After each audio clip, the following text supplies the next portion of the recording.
warahmatullahi wabarakatuh. Innal hamdalillah nahmaduhu wa nasta'inuhu wa nastaghfiruh wa na'udzu billahi min syururi anfusina wa min sayyiati a'malina may yahdihillahu famay yudhillalah wa may yudlilhu fala hadiyalah.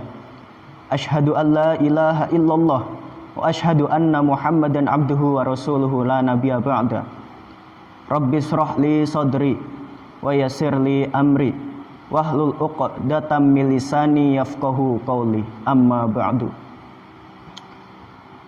Yang pertama-tama dan yang paling utama, marilah kita panjatkan puja dan puji syukur kehadirat Allah Subhanahu wa taala yang telah memberikan kepada kita semua beribu-ribu kenikmatan, sehingga dengan kenikmatan-kenikmatan itu kita masih bisa melangkahkan kaki kita, mengayunkan tangan kita menuju ridho Allah Subhanahu wa taala. Salawat serta salam semoga selalu tercurah limpahkan kepada junjungan baginda Nabi besar kita, Nabi Muhammad sallallahu alaihi wasallam, yang telah membawa kita selaku umatnya dari zaman jahiliyah menuju ke zaman Islamiyah seperti saat ini.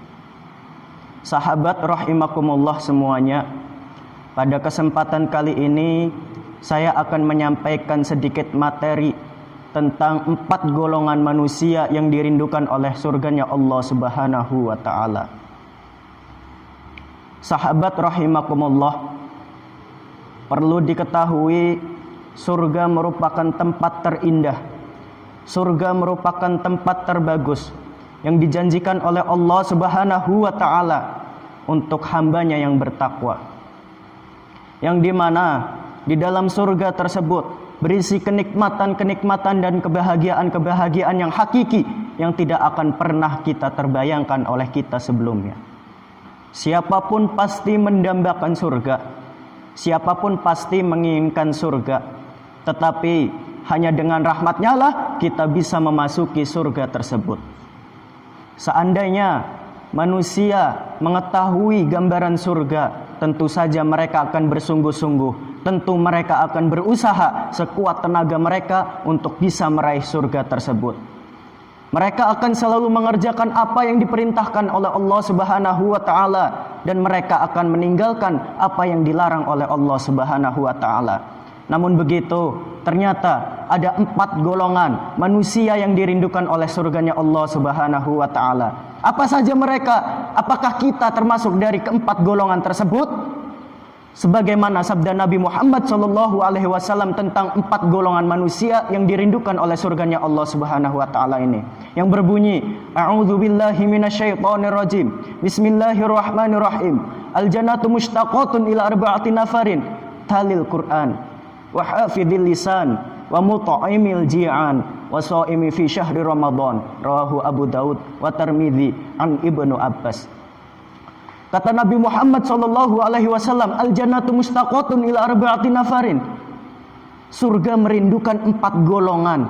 Apa saja mereka? Dijelaskan lagi oleh Nabi Muhammad sallallahu alaihi wasallam. Yang pertama, talil Quran. Orang-orang yang gemar membaca Al-Qur'an. Golongan yang pertama yang disebutkan oleh Rasulullah SAW, orang yang dirindukan oleh surganya Allah Subhanahu wa taala adalah mereka orang-orang yang gemar membaca Al-Qur'an, adalah mereka orang-orang yang gemar memahami Al-Qur'an, adalah mereka orang-orang yang gemar mengamalkan isi dari Al-Qur'an. Betul apa betul? Sahabat rahimakumullah, perlu diketahui Al-Quran merupakan suatu pedoman hidup umat Islam, yang dimana membacanya, memahaminya, serta mengamalkannya adalah suatu bentuk ibadah yang sangat besar nilai pahalanya. Bismillahirrahmanirrahim. Innalladzina yatluna kitaballah wa aqamus salata wa anfaqu mimma razaqnahum sirran wa alaniyatan yarjuna tijaratan lan tabura. Shadaqallahul azim.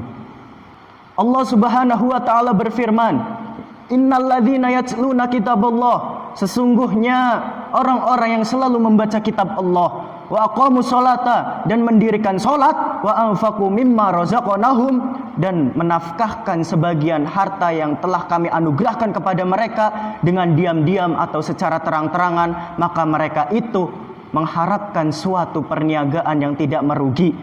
Al-Quran surat Al-Fatir ayat 29. Sebuah anugerah yang sangat istimewa, sebuah anugerah yang sangat besar ketika surganya Allah Subhanahu wa taala merindukan orang-orang yang gemar membaca Al-Qur'an.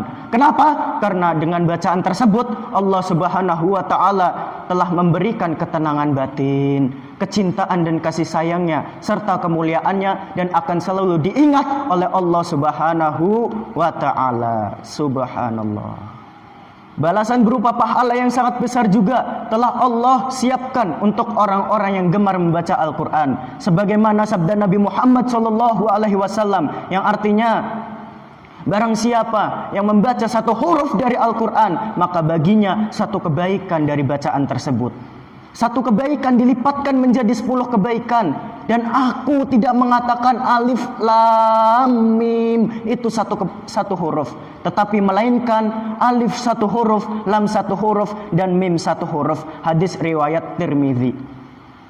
Kita lanjut yang kedua. Yang kedua dijelaskan oleh Rasulullah SAW adalah wahafidhil lisan, orang-orang yang gemar menjaga lisannya, orang-orang yang gemar menjaga lidahnya. Golongan yang kedua, manusia yang dirindukan oleh surganya Allah Subhanahu wa taala adalah mereka orang-orang yang gemar menjaga lidahnya, adalah mereka orang-orang yang gemar menjaga lisannya dari perkataan-perkataan yang buruk atau perkataan-perkataan yang tidak baik. Orang-orang yang selalu menjaga lisannya, orang-orang yang selalu menjaga lidahnya, tentu saja mereka tidak akan pernah menggibai, tidak akan pernah membohongi, tidak akan pernah memfitnah, apalagi sampai menyakiti hati orang lain.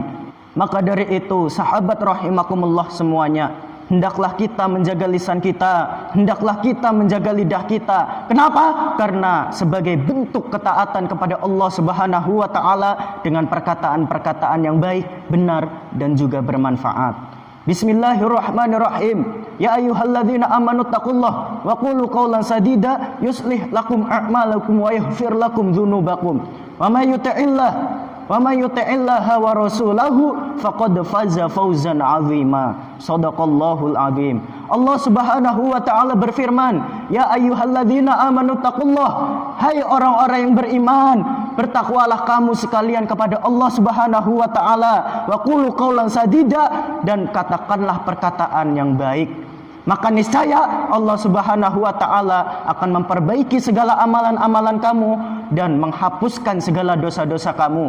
Barang siapa yang mentaati Allah dan Rasulnya, maka sesungguhnya ia telah mendapatkan suatu kemenangan yang sangat besar. Al-Quran surat Al-Ahzab ayat 70 sampai 71. Lidah kita memang bisa menimbulkan masalah yang sangat besar. Lisan kita memang bisa menimbulkan masalah yang sangat besar ketika kita tidak mampu menjaganya dengan perkataan-perkataan yang baik, benar, dan bermanfaat.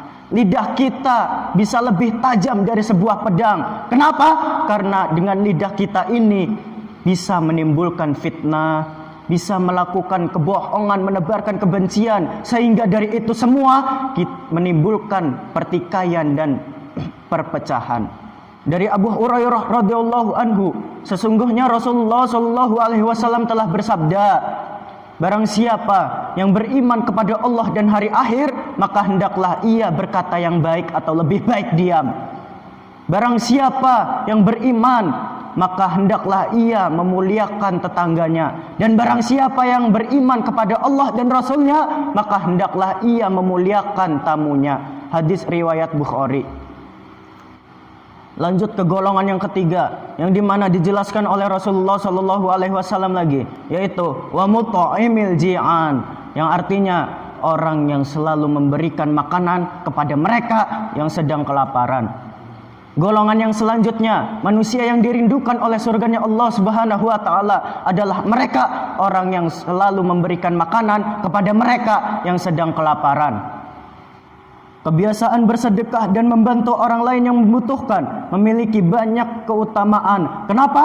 Karena amalan tersebut merupakan perbuatan yang sangat mulia dan bernilai pahala yang sangat besar. Rasulullah SAW telah bersabda, Allah Subhanahu wa taala tidak menarik kekasih-kekasihnya kecuali atas kedermawaan dan akhlak yang baik. Hadis riwayat Ibnu Hibban.